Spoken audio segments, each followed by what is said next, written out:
हरिः ओं सर्वेभ्यो नमः। वसिष्ठजनेभ्यः इष्टजनेभ्यः एवं मम मित्रेभ्यः सर्वेभ्यो नमः। सभी बड़े छोटे एवं इष्ट मित्रों को मेरा सादर प्रणाम। हमारा यह यूट्यूब चैनल अहर्निशम धीमहि ज्योतिषम को कृपया करके सब्सक्राइब कर दीजिए, लाइक कर दीजिए एवं बेल आइकन दबाना बिल्कुल ना भूलें, जिससे हमारा पहला वीडियो आप तक यथाशीघ्र पहुंच एवं प्राप्त हो सके। इसी बात को रखते हुए आज जो प्रसंग है वह पूर्व के भगवत नाम संकीर्तन के कथनों पर चर्चित करते हुए आज का जो ज्ञानार्थ के उद्देश्य से यह भगवत नाम का संकीर्तन के विषय पर चर्चा चल रही है, उसी में एक चर्चित विषय का प्रश्न आज शंका उत्पन्न होती है कि जब भगवान नाम संकीर्तन भक्ति का अंग है तो चाहे पूर्व में कहे हुए प्रकार से कीर्तन की विधि भी तो तथापि उसमें जो फलश्रुति भी तो वह अधिकारी का विशेषण होकर विध्यंतः पाती नहीं हो सकती क्या? जैसे कि इडो यजति इत्यादि वाक्यों में 10 पौर्णमास के अंगभूत प्रयाज और अनुयाजों की विधि भी है, तथापि अंगेषु फलश्रुतेरर्थवादत्वम्। तो क्या कहते हैं कि जिस प्रकार से आप बात कर रहे हैं, जो बता रहे हैं कि अनुयाजो 10 पौर्णमास इत्यादि के विषय में, वह अंगों में फलश्रुति केवल अर्थवाद है। इस न्याय से वर्मता इत्यादि यज्ञस्य क्रियते, यह जो अधिकारी है इस कार्य का विशेषण नहीं कर सकते, अपितु विधि के अर्थ की स्तुति करके केवल अर्थवाद मात्र ही कह सकते हैं। यदि वाक्य बल से एक स्वरूप की उभय संबंधिता श्रुत हो तो फल संयोग की पार्थक्य की कल्पना करनी चाहिए। ऐसा करने से उस उक्त प्रकार के संकीर्तन फल की प्राप्ति निश्चित होती है। जिस प्रकार से भगवान विष्णु का, सत्यदेव का इस कलयुग में पूजा अर्चन जो नवधा भक्ति बताई गई, वह नवधा प्रकार के भक्तियों में से कोई भी भक्ति यथा संभव तथा भक्ति तथा शक्ति, इस प्रकार से करने से वह अवश्य ही भगवान विष्णु को वैकुंठ लोक को प्राप्त होता है। इसलिए भगवान नाम का हमेशा मस्तिष्क में भगवान नाम की चर्चा करते रहिए। यह सभी के लिए बहुत ही लाभकारी है, क्योंकि हमारे पास पर्याप्त समय है, और यदि पर्याप्त समय न भी हो, कार्य भी कर रहे हैं, तो शांत समय में इस चीज़ को यदि आप अपने मुख से यदि करेंगे, अपने मुख से यदि आप इस चीज़ का उच्चारण करेंगे, तो आपको इससे लाभ ही होना है, निष्फल नहीं होंगे, फल की प्राप्ति होगी। जो चाहेंगे वह कभी आपका अधूरा नहीं रहेगा, पूरा हो जाएगा। इसीलिए समाधान बताते हैं कि ध्यायन कुरुते यजन यज्ञस्त्रेतायां द्वापरेर्चयन् यदाप्नोति तदाप्नोति कलौ संकीर्त्य केशवम्। क्या कहते हैं कि कलयुग में, त्रेता युग में, द्वापर युग में, इन जो चतुर्युग हैं, उन चतुर्युग में सबसे पहला जो सतयुग था, उन सतयुग के समय में क्या होता था? ध्यान होता था। त्रेता युग में यज्ञ होते थे, द्वापर में अर्चन होता था, और जिससे कि फलों की प्राप्ति भी होती थी।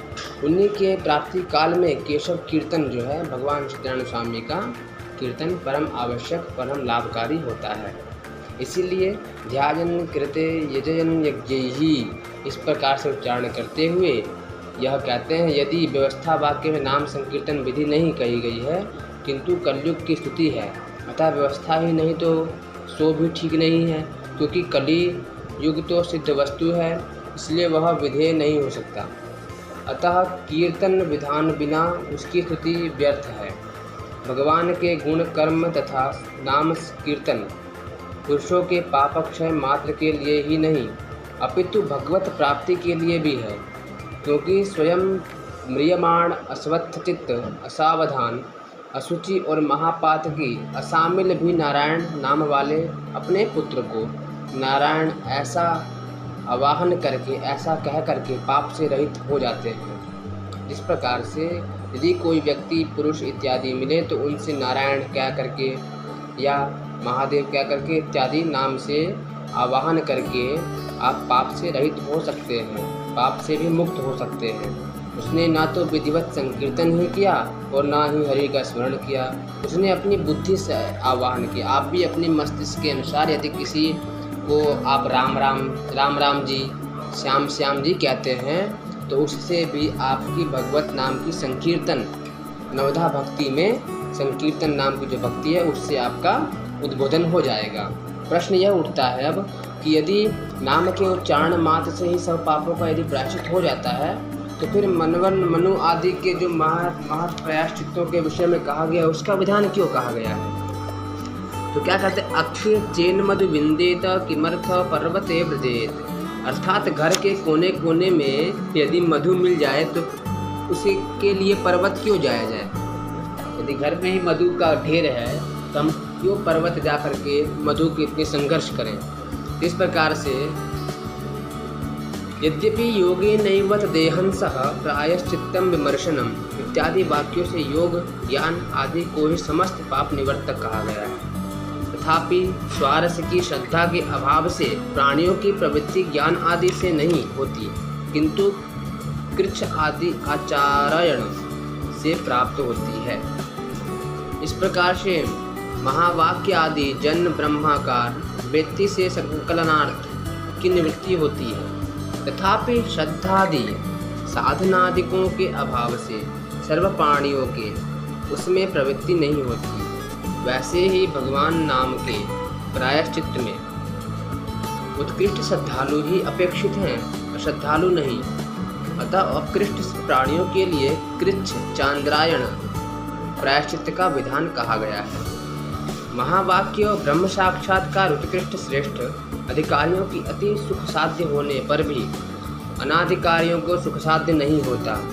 इस वास्ते यदि केवल हूँ कहने का इतना फल शास्त्र सिद्ध है तो राम कहने में भी दिव्य फल क्यों नहीं?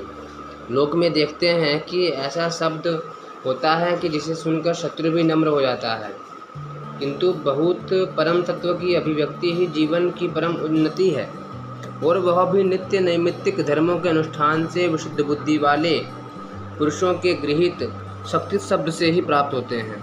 इसी वास्ते वार्तिककारों ने भी शब्द में अचिंत्य शक्ति मानी है।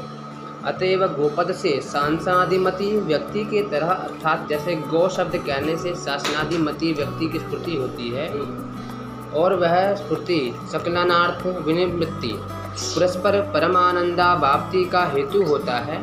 अतएव तुरीयाश्रम संन्यासाश्रम अर्थात के लिए स्वाधिकारानुकूल परम तत्वाभिधान के 12 सहस्र अर्थात 12,000 जप करने की विधि कही गई है। संन्यास आश्रम में भगवान नाम का उच्चारण रूप प्रायश्चित के लिए अति ही सरल है।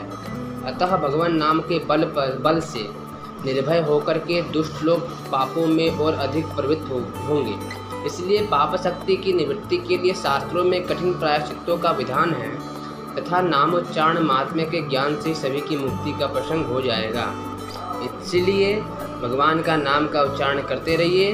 अभिप्रायों से सर्वज्ञ कल्प महर्षियों ने भिन्न भिन्न प्रायश्चित्त का विधान किया है।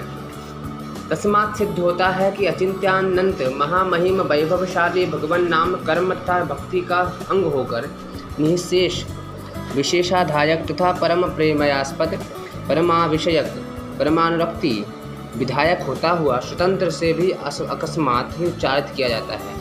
समस्त पाप राशियों को नष्ट करता हुआ इस तरह भगवान का मंगलमय नाम समस्त वेदोक्त में कहा गया है, उपासनाओं के लिए भी कहा गया है। इसको करके अनेक प्रकारों से स्वतंत्र हो जाएंगे और इसकी पूर्ति नहीं होती तो वह सर्वसाधन भी नहीं होता और सभी का फल होने से भी वह साध्य नहीं होता।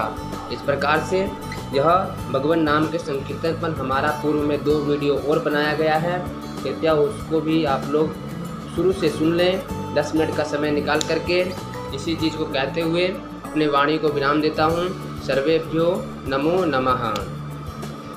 कृपया मेरे YouTube चैनल अरण्यशम धीमहि ज्योतिषम चैनल को सब्सक्राइब करें, लाइक करें और एक अपने इच्छानुसार एक कमेंट करें, जिससे कि हम लोग भी लाभान्वित हों और आपके इस स्रोत से आप भी लाभान्वित हो सकें। सर्वेभ्यो नमः।